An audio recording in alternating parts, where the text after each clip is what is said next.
नमस्कार विद्यार्थी मित्रों, बीएससी सेम 3 ना CCCH 302 में यूनिट 1 एसिड बेज प्रॉपर्टीना કેટલાક MCQ સોલ્વ કરીશું। પહેલો પ્રશ્ન છે સાચું વિધાન શોધો। અહીં પ્રેરક અસર માટેના કેટલાક વિધાનો દર્શાવેલ છે। પ્રેરક અસરને સંબંધિત નીચેનામાંથી કયું વિધાન સાચું છે તે શોધવાનું છે। મિત્રો, પ્રેરક અસર જ્યારે વિદ્યુત ઋણતાનો તફાવત ઉત્પન્ન થાય ત્યારે ઇલેક્ટ્રોનના સ્થાનાંતરને લીધે ઉત્પન્ન થતી અસર છે।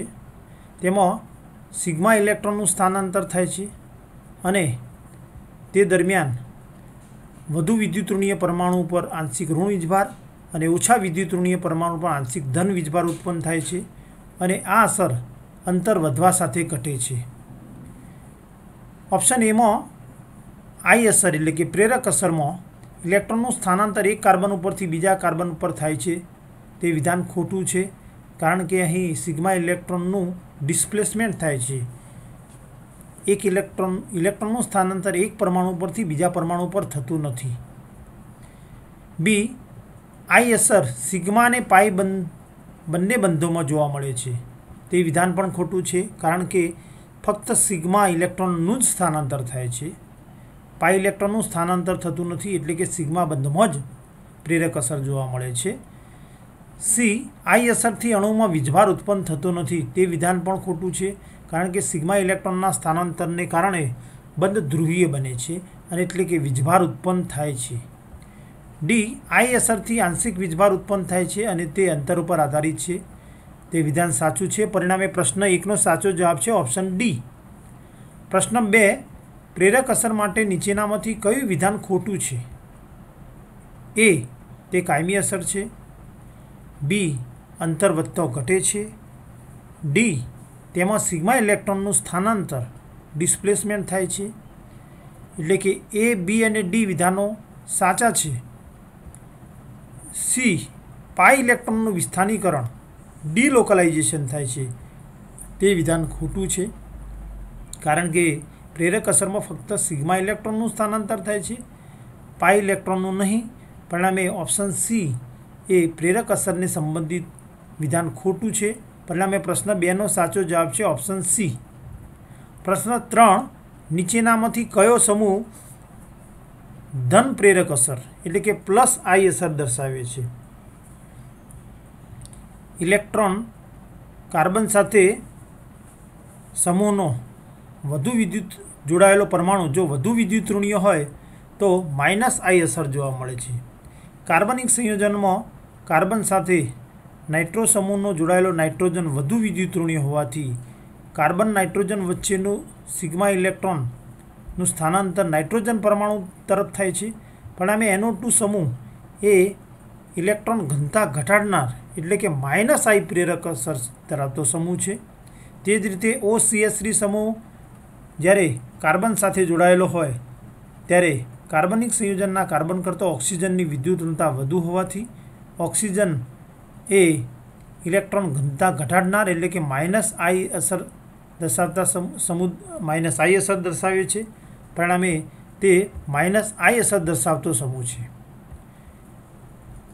કાર્બોક્સિલ સમૂહ પણ માઇનસ आई અસર દર્શાવે છે, જ્યારે મિથાઇલ સમૂહ એ પ્લસ आई અસર દર્શાવતો સમૂહ છે। પરિણામે પ્રશ્ન 3નો સાચો જવાબ છે ઓપ્શન ડી, CH3। પ્રશ્ન 4, નીચેનામાંથી કયો સમૂહ માઇનસ आई પ્રેરક અસર દર્શાવે છે? બધા જ આલ્કાઇલ સમૂહ એ પ્લસ आई પ્રેરક અસર દર્શાવે છે, એટલે કે બી, સી અને ડીમાં દર્શાવેલ આલ્કાઇલ સમૂહો એ પ્લસ आई પ્રેરક અસર દર્શાવે છે, જ્યારે ફિનાઇલમાં રિંગ કે જેમાં કાર્બનનું સંકરણ sp2 છે અને તે માઇનસ आई પ્રેરક અસર દર્શાવે છે। પરિણામે પ્રશ્ન 4નો સાચો જવાબ છે ઓપ્શન એ। પ્રશ્ન 5, વિસ્થાપકોની માઇનસ आई અસરના સંદર્ભમાં નીચેનામાંથી કયો ક્રમ સાચો છે? કાર્બન કરતો નાઇટ્રોજન, ઓક્સિજન, ફ્લોરિન જેવા વધુ વિદ્યુતઋણીય પરમાણુઓ જ્યારે કાર્બન સાથે જોડાયેલા હોય ત્યારે તેઓ માઇનસ आई અસર દર્શાવે છે। विद्युत ऋणता વધવા સાથે માઇનસ આઈ અસરનું પ્રમાણ વધે છે। અહીં CR3, NR3, OR અને ફ્લોરો એમ 4 સમૂહ આપેલા છે ઓપ્શન બી અને સીની અંદર। એની અંદર NH2, OR અને F આપેલા છે। ડીમાં NR3+ અને OR2+ આપેલા છે। અહીં NH2, OR અને ફ્લોરિનની વિદ્યુત ઋણતા સૌથી વધુ છે, પરિણામે ફ્લોરિનમાં માઇનસ આઈ અસર સૌથી વધુ જોવા મળે, જ્યારે અહીં ફ્લોરિન કરતાં ORની વધુ દર્શાવેલ છે, પરિણામે ઓપ્શન એ સાચો ઓપ્શન નથી, એટલે કે સાચો જવાબ નથી। સીની અંદર કાર્બન, નાઇટ્રોજન, ઓક્સિજન અને ફ્લોરિન પરમાણુઓ સીધા જ કાર્બન સાથે જોડાયેલા હોય। ફ્લોરિનની વિદ્યુત ઋણતા સૌથી વધુ છે, કાર્બન કરતો નાઇટ્રોજન, નાઇટ્રોજન કરતો ઓક્સિજન અને ઓક્સિજન કરતો ફ્લોરિનની વિદ્યુત ઋણતા સૌથી વધુ છે, પરિણામે CR3 થી ફ્લોરિન તરફ જઈએ તેમ અહીં ક્રમશઃ માઇનસ આઈ પ્રેરક અસર ઘટવાને બદલે વધવી જોઈએ, પરંતુ અહીં માઇનસ આઈ અસર ઘટતી દર્શાવેલ છે, પરિણામે ઓપ્શન સી પણ ખોટું છે। ઓપ્શન ડીની અંદર NR3+ અને OR2+ સમૂહ દર્શાવેલ છે। કાર્બન સાથે NR3નો નાઇટ્રોજન અને OR2નો ઓક્સિજન જોડાયેલ હોય। નાઇટ્રોજન અને ઓક્સિજન પૈકી નાઇટ્રોજન કરતો ઓક્સિજનની વિદ્યુત ઋણતા વધારે હોવાથી NR3+ કરતો OR2+ની માઇનસ આઈ અસર વધુ હોય, પરંતુ અહીં NR3+ની માઇનસ આઈ અસર વધુ દર્શાવેલ છે, પરિણામ ઓપ્શન ડી પણ ખોટું છે। ઓપ્શન બીની અંદર કાર્બન કરતો નાઇટ્રોજન, નાઇટ્રોજન કરતો ઓક્સિજન અને ઓક્સિજન કરતો ફ્લોરિનની વિદ્યુત ઋણતા વધુ હોવાથી CR3 થી ફ્લોરિન તરફ જઈએ એ માઇનસ આઈ અસર વધે છે, અને પરિણામે ઓપ્શન બી સાચો છે, પરિણામે પ્રશ્ન 5નો સાચો જવાબ થશે ઓપ્શન બી। પ્રશ્ન 6, આપેલા સમૂહો માટે માઇનસ આઈ અસરની માત્રાના સંદર્ભમાં સાચો ક્રમ કયો છે? અહીં કાર્બન સાથે કાર્બનિક સંયોજનમાં અહીં જે સમૂહો આપેલા છે તે સમૂહનો સૌથી પહેલો પરમાણુ સલ્ફર પરમાણુ એ કાર્બન સાથે જોડાયેલો હશે, એટલે કે અહીં ચારેય સમૂહમાં સલ્ફર પરમાણુ જોડાયેલો છે, પરિણામે સલ્ફર દ્વારા માઇનસ આઈ અસરની માત્રા નક્કી કરી શકાય નહીં। સલ્ફર પછી જોડાયેલા વધુ વિદ્યુતઋણીય પરમાણુની, એટલે કે કાર્બન કરતો વધુ વિદ્યુતઋણીય હોય તેવા પરમાણુની વિદ્યુત ઋણતાને આધારે માઇનસ આઈ અસરની માત્રા નક્કી કરી શકાય।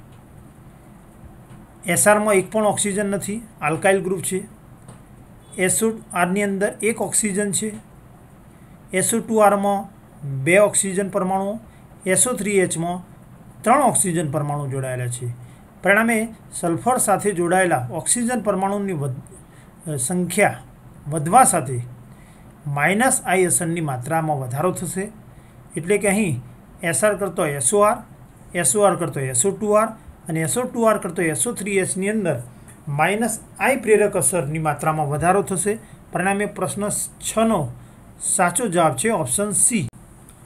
પ્રશ્ન 7, આપેલા એસિડોની સાપેક્ષ એસિડિક પ્રબળતાનો સાચો ક્રમ છે। અહીં એસિડિક પ્રબળતાનો સાચો ક્રમ માંગેલ છે।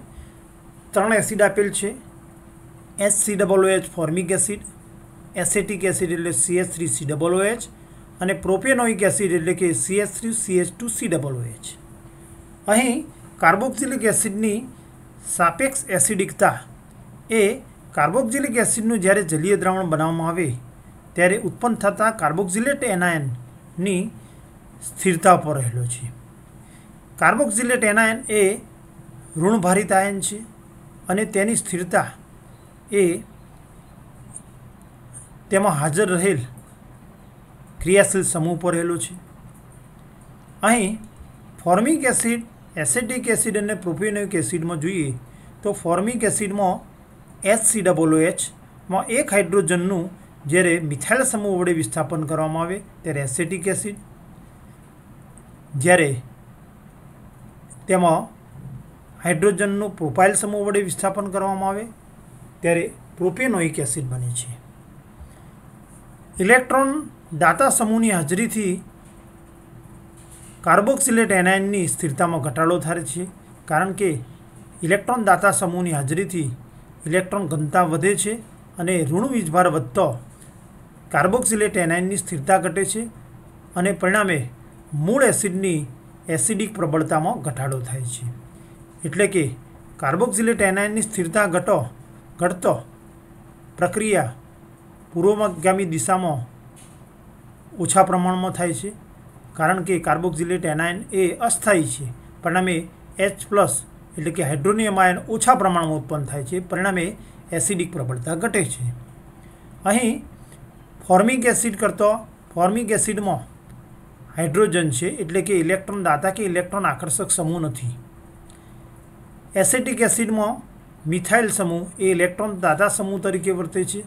પરિણામે તે ઇલેક્ટ્રોન દાતા સમૂહ તરીકે વર્તતો હોવાથી એસિટેટ આયનની સ્થિરતામાં ઘટાડો કરે છે. પરિણામે એસિટિક એસિડની એસિડિકતા એ ફોર્મિક એસિડ કરતાં ઘટે છે. પ્રોપેનોઇક એસિડમાં ઇથાઇલ સમૂહ એ કાર્બોક્સિલેટ એનાયનની સ્થિરતા ઘટાડે છે. પરિણામે એસિટિક એસિડ કરતાં પ્રોપેનોઇક એસિડમાં એસિડિક પ્રબળતા ઘટે છે. પરિણામે ફોર્મિક એસિડથી પ્રોપેનોઇક એસિડ તરફ જઈએ એમ ક્રમશઃ એસિડિક પ્રબળતામાં ઘટાડો જોવા મળે છે. પરિણામે સાપેક્ષ એસિડિકતાનો ક્રમ થશે. ફોર્મિક એસિડ કરતાં એસિટિક એસિડની પ્રબળતા ઓછી, તેના કરતાં પ્રોપેનોઇક એસિડની એસિડિકતા ઓછી. પરિણામે અહીં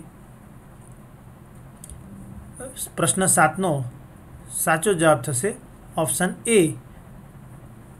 પ્રશ્ન નંબર 8, નીચેનામાંથી કયો એસિડ સૌથી પ્રબળ એસિડ છે? કાર્બોક્સિલિક એસિડમાં ઇલેક્ટ્રોન દાતા સમૂહની હાજરીથી એસિડિક પ્રબળતામાં ઘટાડો થાય છે, કારણ કે કાર્બોક્સિલેટ એનાયનની સ્થિરતા ઘટે છે. જ્યારે ઇલેક્ટ્રોન આકર્ષક સમૂહની હાજરીથી કાર્બોક્સિલેટ એનાયનની સ્થિરતા વધે છે, કારણ કે ઇલેક્ટ્રોન આકર્ષક સમૂહની હાજરીથી ઋણ વીજભાર ઘટે છે. પરિણામે સ્થિરતામાં વધારો થાય છે. વીજભાર ઘટતો હંમેશા સ્થિરતા વધે, જ્યારે કોઈપણ વીજભાર વધતો સ્થિરતામાં ઘટાડો થાય છે. અહીં આપેલા 4 ઓપ્શન પૈકી એસિટિક એસિડમાં એક પણ ક્લોરીન પરમાણુ નથી. અહીં એક હાઇડ્રોજનનું ક્લોરીન પરમાણુ વડે વિસ્થાપન થયેલ છે. અહીં એસિટિક એસિડમાં 2 હાઇડ્રોજનનું ક્લોરીન વડે વિસ્થાપન થયેલ છે. ઓપ્શન એની અંદર 3 ક્લોરીન વડે વિસ્થાપન થયેલ છે. એટલે કે અહીં ઇલેક્ટ્રોન આકર્ષક સમૂહની સંખ્યા વધે છે. ઇલેક્ટ્રોન આકર્ષક સમૂહની સંખ્યા વધવા સાથે પણ કાર્બોક્સિલેટ એનાયનની સ્થિરતામાં વધારો થાય છે. બીજા અર્થમાં એસિડિક પ્રબળતામાં વધારો થાય છે.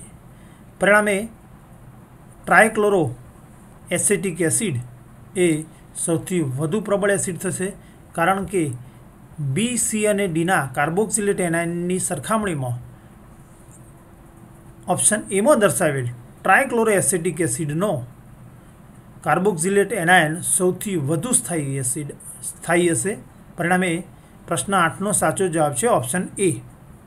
પ્રશ્ન નંબર 9, પ્રબળ -I અસર દર્શાવતા કાર્બનના સંકરણમાં % S ગુણ શું થશે, અથવા % S ગુણ કેટલો થશે? અહીં -I અસર એટલે કે ઇલેક્ટ્રોન ઘનતા ઘટાડે છે. કાર્બનમાં S ગુણ વધતો કાર્બનની વિદ્યુત ઋણતા વધશે, એટલે કે ઇલેક્ટ્રોન આકર્ષવાની વૃત્તિ વધશે અને પરિણામે -I અસરમાં વધારો થશે. અહીં કાર્બનનું સંકરણ કે જેમાં Sનું % પ્રમાણ 0 હોય તે શક્ય નથી. પરિણામે ઓપ્શન ડી ખોટો છે. કાર્બનમાં sp, sp2 અને sp3 એમ 3 પ્રકારના સંકરણ જોવા મળે છે. sp માં S કક્ષકનું પ્રમાણ 50%, sp2માં 33.33%, જ્યારે sp3માં 25% છે. બીજા અર્થમાં અહીં sp થી sp3 તરફ જઈએ એમ Sનું % પ્રમાણ ઘટે છે. બીજા અર્થમાં spમાં S ગુણનું પ્રમાણ સૌથી વધારે છે. પરિણામે sp સંકરણ ધરાવતી ધરાવતા કાર્બનમાં -I અસર સૌથી વધારે જોવા મળશે, એટલે કે બીજા અર્થમાં 50% S ગુણ ધરાવતા કાર્બનમાં -I અસર સૌથી વધુ હશે, એટલે કે પ્રબળ જોવા મળશે. પરિણામે પ્રશ્ન 9નો સાચો જવાબ છે ઓપ્શન બી. પ્રશ્ન 10, નીચેનામાં સૌથી વધુ સ્થાયી કાર્બોનિયમ આયન કયો છે?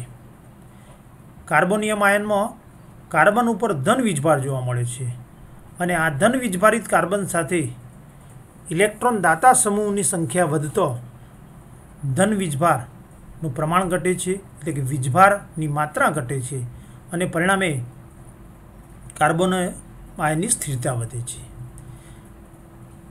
મિથાઇલ કાર્બોનિયમ આયન કરતો ઇથાઇલ કાર્બોનિયમ આયનમાં એક મિથાઇલ ગ્રુપ, એટલે કે એક ઇલેક્ટ્રોન દાતા સમૂહ છે. ત્યારબાદ અહીં 2 મિથાઇલ સમૂહ, એટલે કે 2 ઇલેક્ટ્રોન દાતા સમૂહ. અહીં 3 મિથાઇલ સમૂહ ધન વીજભારિત કાર્બન સાથે જોડાયેલા છે. પરિણામેથી એથી ડી તરફ જઈએ તેમ ક્રમશઃ ઇલેક્ટ્રોન દાતા સમૂહની સંખ્યા વધતો ધનભારિત કાર્બોનિયમ આયનની સ્થિરતા વીજભાર ઘટવા સાથે વધે છે. પરિણામે પ્રશ્ન 10નો સાચો જવાબ થશે ઓપ્શન ડી, કે જેમાં સૌથી વધુ ઇલેક્ટ્રોન દાતા સમૂહ છે. પરિણામે સૌથી વધુ સ્થાયી કાર્બોનિયમ આયન થશે. પ્રશ્ન 11, નીચે આપેલા કાર્બોક્સિલિક એસિડોની સાપેક્ષ એસિડિકતાનો સાચો ક્રમ જણાવો. અહીં કાર્બોક્સિલિક એસિડોની સાપેક્ષ એસિડિકતાનો ક્રમ બતાવીએ તો અગાઉ દર્શાવી તે પ્રમાણે કે ઇલેક્ટ્રોન દાતા સમૂહની હાજરીથી કાર્બોક્સિલિક એસિડની એસિડિકતામાં ઘટાડો થાય છે. ઇલેક્ટ્રોન આકર્ષક સમૂહની હાજરીથી એસિડિક પ્રબળતામાં વધારો થાય છે. જે રીતે અગાઉ જોયું તે રીતે કે ઇલેક્ટ્રોન આકર્ષક સમૂહની સંખ્યા વધવા સાથે કાર્બોક્સિલિક એસિડની પ્રબળતામાં વધારો થાય છે. તે જ રીતે ઇલેક્ટ્રોન દાતા સમૂહની સંખ્યા વધવા સાથે ક્રમશઃ એસિડિક પ્રબળતામાં ઘટાડો જોવા મળે છે. અહીં 1, 2 અને 3 સંયોજનોમાં અહીં ઓપ્શન 2 નંબરનું સંયોજન કે જેમાં એસેટિક એસિડના CH3COOH એસેટિક એસિડના એક હાઇડ્રોજનનું મિથાઇલ સમૂહ વડે વિસ્થાપન થયેલ છે. એકમાં દર્શાવેલ સંયોજનોમાં 2 મિથાઇલ સમૂહ વડે, 3માં દર્શાવેલ તેમાં 3 મિથાઇલ સમૂહ વડે વિસ્થાપન થયેલ છે. એટલે 2 કરતો 1 અને 1 કરતો 3 એ ક્રમશઃ એસિડિકતા ઘટશે. એટલે કે 1 એ સૌથી વધુ પ્રબળ એસિડ થશે અને 3 એ સૌથી ઓછો એસિડિકતા ધરાવતું સંયોજન થશે. પરિણામે સાપેક્ષ એસિડિકતાનો ક્રમ જોઈએ તો 2 એ સૌથી વધુ પ્રબળ એસિડિક સંયોજન થશે, જ્યારે તેના કરતાં ઓછું થશે 1 અને તેના કરતાં ઓછું થશે 3. એટલે બીજા અર્થમાં અહીં ઇલેક્ટ્રોન દાતા સમૂહની સંખ્યા વધતો એસિડિક પ્રબળતા ઘટે છે. પરિણામે પ્રશ્ન 11નો સાચો જવાબ થશે ઓપ્શન ડી. પ્રશ્ન 12, નીચેનામાંથી કયા એમાઇનની પીકેબી કિંમત સૌથી વધુ થશે? એમાઇન સંયોજનોની બેઝિકતા એ કેબીનું મૂલ્ય વધવા સાથે વધે છે. બેઝિકતા એટલે કે નાઇટ્રોજન વડે પ્રોટોનેશન માટે ઇલેક્ટ્રોન યુગ્મ પ્રાપ્ત થવાની વૃત્તિ. અહીં એ, બી અને સીમાં એલિફેટિક એમાઇન દર્શાવેલ છે. તેમાં નાઇટ્રોજન ઉપરનું અબંધકારક ઇલેક્ટ્રોન યુગ્મ સંસ્પંદનમાં ભાગ લેતું નથી. પરિણામે એસિડ સાથેની પ્રક્રિયા દરમિયાન પ્રોટોનેશન માટે સહેલાઈથી પ્રાપ્ય છે. જ્યારે ઓપ્શન ડીમાં દર્શાવેલ એનિલિનમાં નાઇટ્રોજન ઉપરનું અબંધકારક ઇલેક્ટ્રોન યુગ્મ સંસ્પંદનમાં ભાગ લેતું હોવાથી એસિડ સાથેની પ્રક્રિયા દરમિયાન પ્રોટોનેશન માટે સહેલાઈથી પ્રાપ્ય નથી. પરિણામે એલિફેટિક એમાઇન કરતો એરોમેટિક એમાઇન એ નિર્બળ બેઝ થશે. એટલે કે ઓપ્શન ડીમાં દર્શાવેલ એનિલિન એ સૌથી ઓછો બેઝિક થશે. પરિણામે એની કેબીની કિંમત એ સૌથી ઓછી થશે, જ્યારે પીકેબીની કિંમત સૌથી વધુ થશે. પરિણામે પ્રશ્ન 12નો સાચો જવાબ છે ઓપ્શન ડી કે એનિલિનની પીકેબીની કિંમત સૌથી વધુ થશે. Thank you for watching.